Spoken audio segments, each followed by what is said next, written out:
The undefeated Buffalo Bills today host the Jacksonville Jaguars for the first game of a Monday Night Football doubleheader to bring the third week of the NFL season to a close.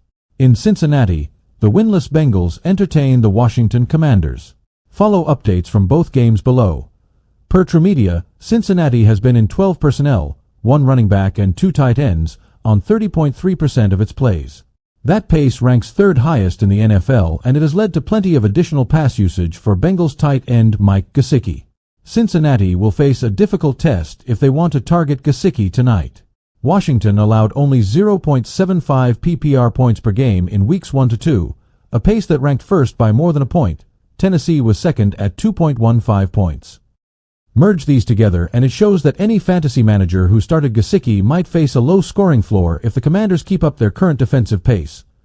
Fantasy managers with Ja'Marr Chase or Joe Burrow on their rosters are hoping for the caliber of points that the Tampa Bay passing game put up against Washington in Week 1.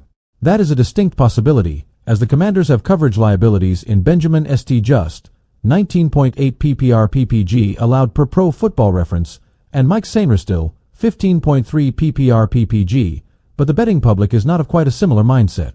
Per BetMGM, the over-under for receptions for Chase is only 6.5, with plus 110 over odds and minus 150 under odds.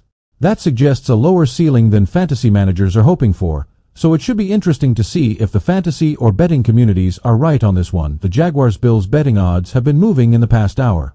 Buffalo was listed at minus 5 points in the 5 p.m. Eastern Time hour, but that number then moved to minus 4.5 points early in the 6 p.m. Eastern Time hour and has now shifted to the Bills at minus 4 points. There are no surprises with the Commanders' inactives list tonight. Head coach Dan Quinn shared last week that defensive end Clelin Ferrell would be out with a lingering knee injury, and cornerback Emmanuel Forbes, thumb surgery, had a better shot at returning in Week 4. With those two out, Washington elevated D.E. Andre Jones and C.B. Bobby Price from the practice squad. Both will be depth options, but both groups need to provide production. Ferrell has Washington's only 2 sacks this season, and the secondary has struggled against top wide receivers. Without Ferrell, 7th-round pick Javonte Jean-Baptiste may garner ample snaps. Same for Jamin Davis, Washington's 2021 first-round pick, who is now adjusting to an edge rusher role. However, should the coaching staff choose to put the best players on the field, the move uses second-round DT Johnny